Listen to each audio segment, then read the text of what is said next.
فرمایا جا رہا ہے کہ اس دن سے ڈر کر ایمان لے آؤ اور ایمان لا کر اس دن کی مصیبتوں سے بچ جاؤ، کیونکہ وہاں گناہگار پریشان اور نیکوکار انشاءاللہ راحت میں ہوں گے۔ یوم دن کو کہتے ہیں، یہاں یا تو قیامت کے دن سے ڈرنا مراد ہے یا وہاں کے حساب و کتاب اور عذاب سے ڈرنا مراد ہے۔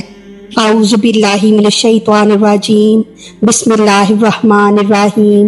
واتقوا، اور ڈرو، یوم لا تجزی، اس دن سے جس دن نہ بدلہ بنے گا، نفسن کوئی شخص یا کوئی نفس، ان نفسن کسی شخص کا یا کسی نفس کا، شیئن کچھ بھی۔ واتقوا کے معنی ہیں بچنا اور ڈرنا، یہاں دونوں معنی بن سکتے ہیں۔ فرمایا جا رہا ہے کہ اس دن سے ڈر کر ایمان لے آؤ اور ایمان لا کر اس دن کی مصیبتوں سے بچ جاؤ، کیونکہ وہاں گناہگار پریشان اور نیکوکار انشاءاللہ راحت میں ہوں گے۔ یوم دن کو کہتے ہیں، یہاں یا تو قیامت کے دن سے ڈرنا مراد ہے یا وہاں کے حساب و کتاب اور عذاب سے ڈرنا مراد ہے، یعنی اس دن سے ڈرو یا اس دن کے حساب و کتاب سے ڈرو۔ خیال رہے کہ قیامت میں سدا مصیبتیں ہوں گی، لیکن سب سے بڑی مصیبت یہ ہوگی کہ وہاں کفار کا کوئی غمخوار اور مددگار نہ ہوگا۔ اسی کا یہاں ذکر ہے۔ کفار کو یہی دھوکہ تھا کہ اگر ہم کافر ہی رہیں گے تو ہمارے بزرگ ہمیں بچا لیں گے۔ خیال رہے کہ مدد کی چار صورتیں ہیں، یا تو مدد کرنے والا اپنے ساتھی کو اپنی قوت اور زور سے بچا لے، اسے نصرت کہتے ہیں،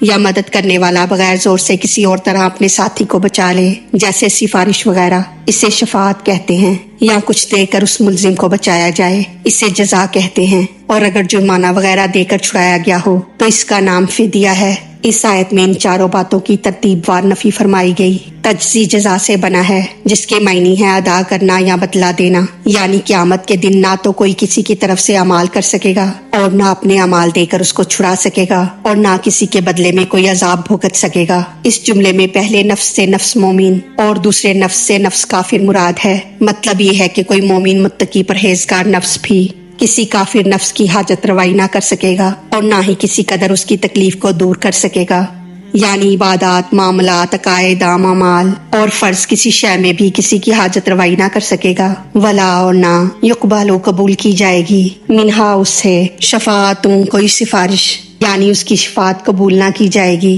قبول نہ ہونے کی دو صورتیں ہیں، یا تو شفاعت بالکل نہ ہو یا شفاعت تو ہو مگر قبول نہ کی جائے، کیونکہ کفار بنی اسرائیل کا خیال تھا کہ ہمارے باپ دادا ہمیں بخشوا لیں گے۔ یہاں فرمایا جا رہا ہے کہ وہ تمہاری سفارش رد کر دیں گے، یا یہ معنی ہے کہ اگر شفاعت ہو بھی تو قبول نہ کی جائے گی، کیونکہ شفاعت کے لیے ایمان شرط ہے، یا تو اس کے یہ معنی ہے کہ مومن کی سفارش کافر کے حق میں قبول نہ ہوگی، یا یہ معنی ہے کہ نفس کافر کی طرف سے پیش کی ہوئی سفارش قبول نہ ہوگی، یعنی اگر کوئی کافر اپنا کوئی سفارشی پیش کرے گا تو قبول نہ ہوگا۔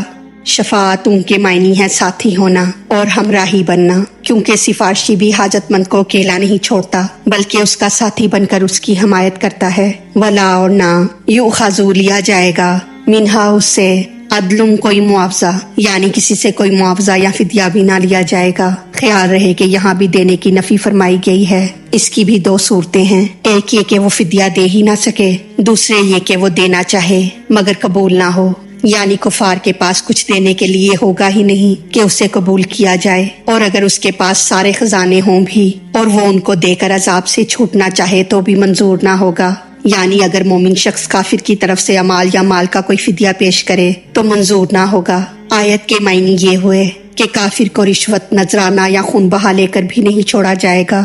ولا، اور نہ ہم وہ ینصرون، مدد کیے جائیں گے، یا اور نہ ان کی مدد کی جائے گی، یعنی نہ تو زور زبردستی سے ان کی مدد ہو سکے گی اور کس میں اتنی طاقت ہے کہ اللہ یا اس کے عذاب کے فرشتوں سے بدلہ لے سکے، اور نہ کفار سے کسی طرح بھی مصیبت دور ہو سکے گی۔